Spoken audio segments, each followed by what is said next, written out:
Hello guys, welcome back. This is Amai Hila. Good morning, good afternoon and good evening wherever you are in the world.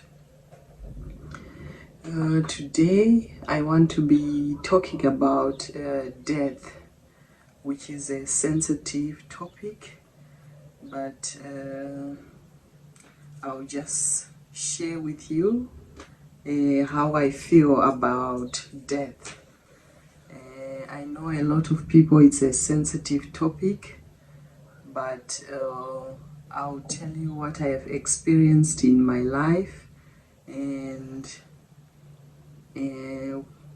according to my spiritual path, how I felt and how I feel right now, and through observation when I was growing up, how people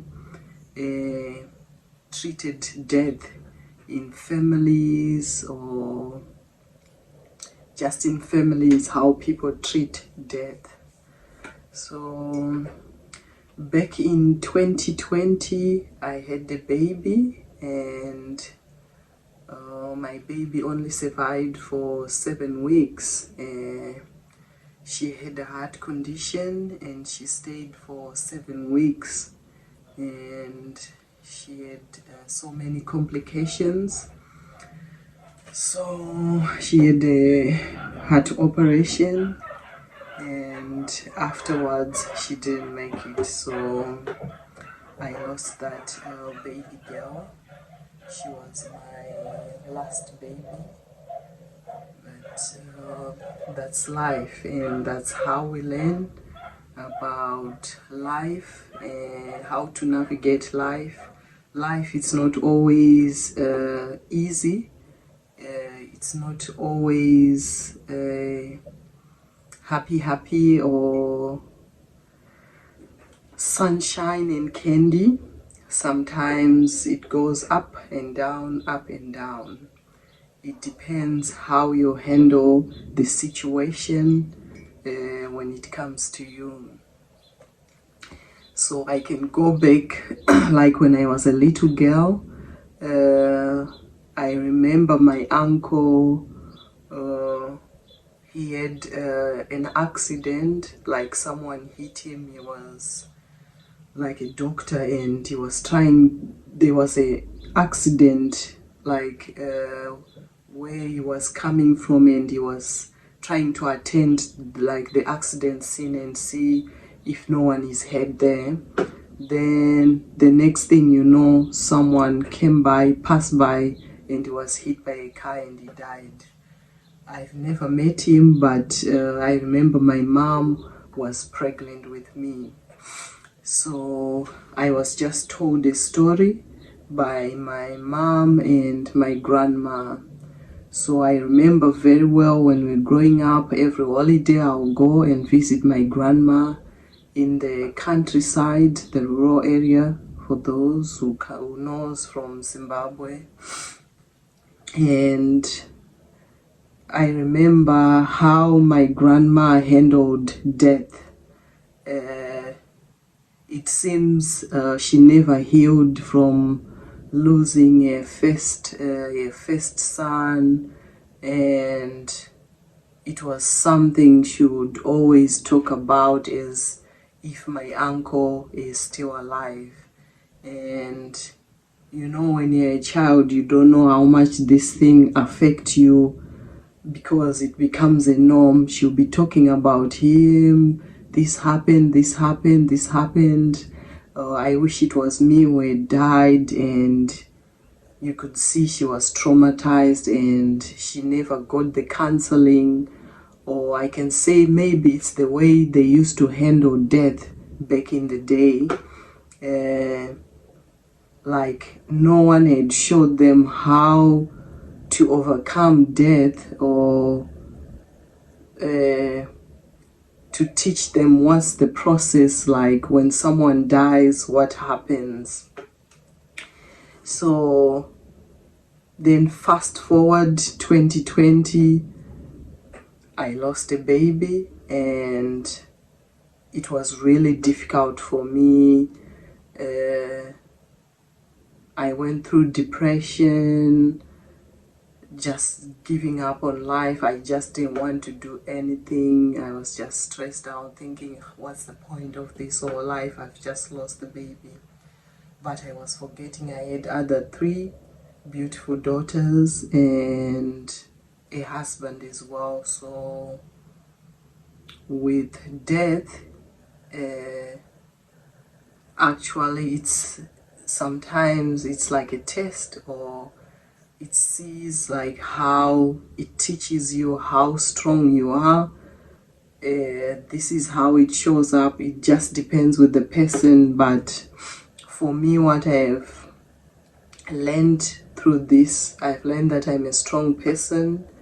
And I remember my daughter, my husband, my family as well.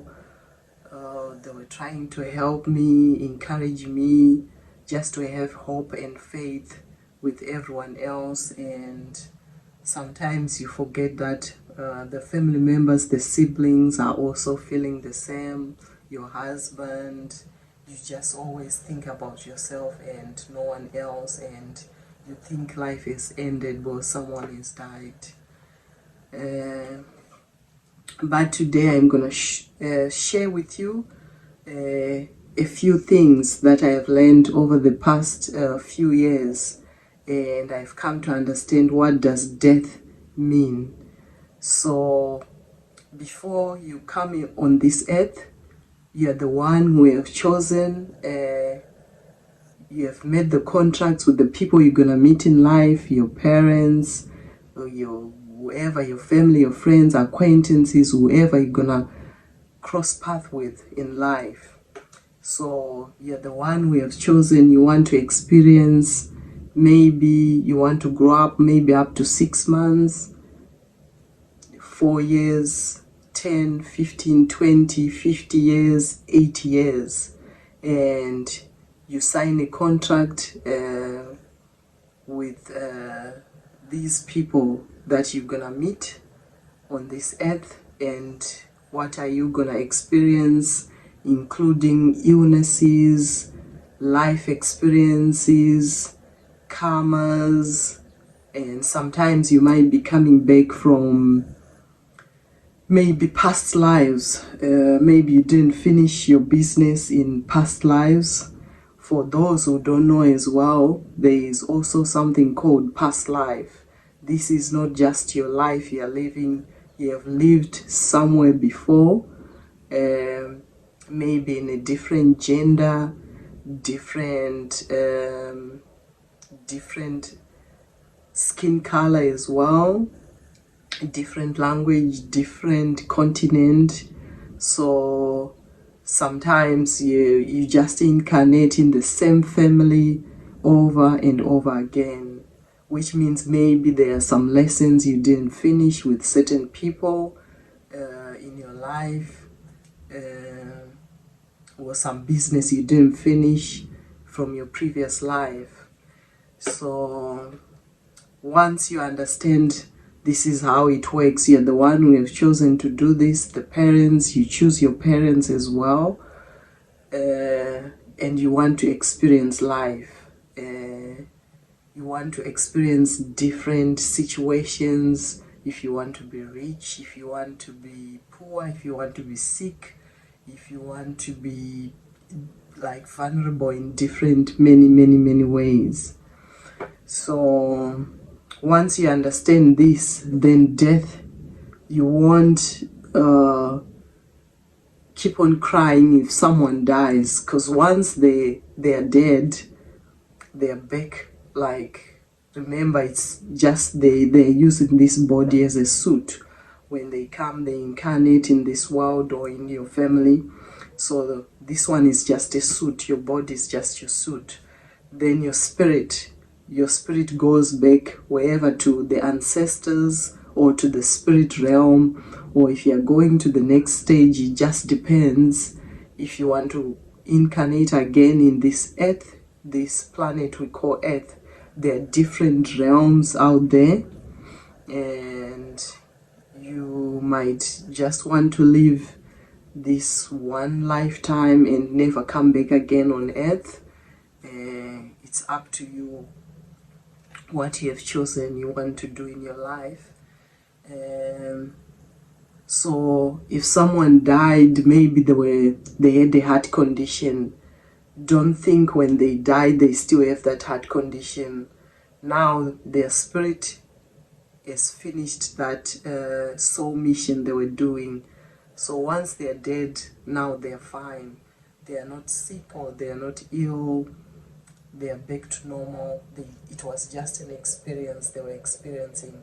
I know it's something which is difficult or understand for you to grasp, but once you understand how the spiritual world works or how the spirits work, then it's much easier for you. And if you lose someone, then you know, no, they're fine. Some they come ancestors,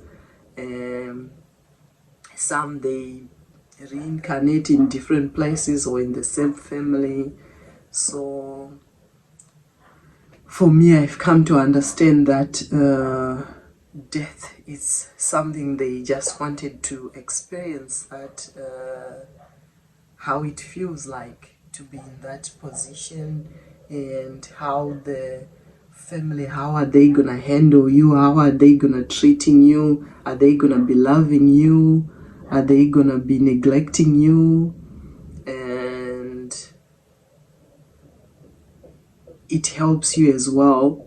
The person who is experiencing this wants to do the mission, and the family members as well. You grow stronger as a family, or sometimes you split as a family. It just depends with you. So I think you should learn about death and never keep on mourning when someone dies. Because if you keep on crying and crying like, I wish my mom was here, I wish my dad was here, my sister, my brother. Once someone dies, you need to release them so their spirit can elevate. If they are going to another level, maybe they are going in another different realm. So if you keep on crying and you never let go, then you are holding their spirit. You need to let them go.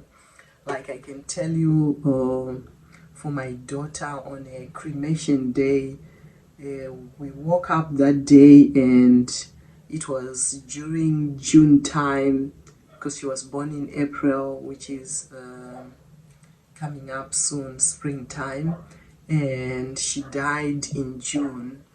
And I remember it was a very sunny day when we had the cremation, and it was early in the morning. I just went in the kitchen and people were coming for that cremation day, and I was preparing a meal, like the lunch for the people who were coming over. I opened my back door in the kitchen and a green butterfly entered. And green is one of my favorite colors, like that emerald green. And the butterfly was green and it entered in the kitchen. So that time I didn't know too much about the spirit world, but I was getting I was starting my spiritual path. I've been in different paths. So that time I was trying to understand the spirit world as well. And straight away I called my husband, my daughters, and we knew it was my daughter. And she was on our kitchen worktop like the whole morning. Then we went for the cremation, we came back, and the butterfly was in the dining room until the night time when people had gone back home. Every time we would go back and forth in the kitchen and we would see the butterfly. It was just between us, the family, and we knew. And the butterfly was next to her picture, where we had set up her picture on the dining room. So sometimes they go in the spiritual, like in the animal world as well. Sometimes your relatives, your family, they go in the spirit world. Maybe this time they don't want to be human, but they want to be animals. So I think next time I'll talk about the symbolism of animals and how you should respect animals, because some of these are our guides, our ancestors, our family members. So always treat everything with respect, because everything has got energy. Animals, even the furniture, humans, anything you can think of, something which was made by someone, everything has got energy. You need to respect that, and we are all interconnected. So I hope this is gonna help someone. And when someone dies, never, I know you've got time to mourn, but never take it to the extremes, like you've given up your life, you get depressed. It's okay to think about them, and sometimes they're trying to talk to you like, stop, I'm fine, I'm okay now. When I died, I'm fine now, stop.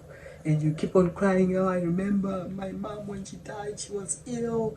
And you keep on going on and on for years. But actually, once they're dead, they're fine. So remember that death is not the end. Now they are in the, now it's the spirit. They are in the spirit realm. They're always there with you. They come through a lot of things. So I think this is gonna be my next topic. I'm gonna be talking the signs which shows your ancestors, your family members are always there with you. But are you paying attention? Because most of the time you're not paying attention, but they're there, they're trying to guide you, say stop, don't do that. It's your someone, maybe your mom or your dad, your grandma. So they're always guiding you. Yeah, so thank you. I hope this is gonna help someone. This is Amai Healer. Please like, share, and subscribe.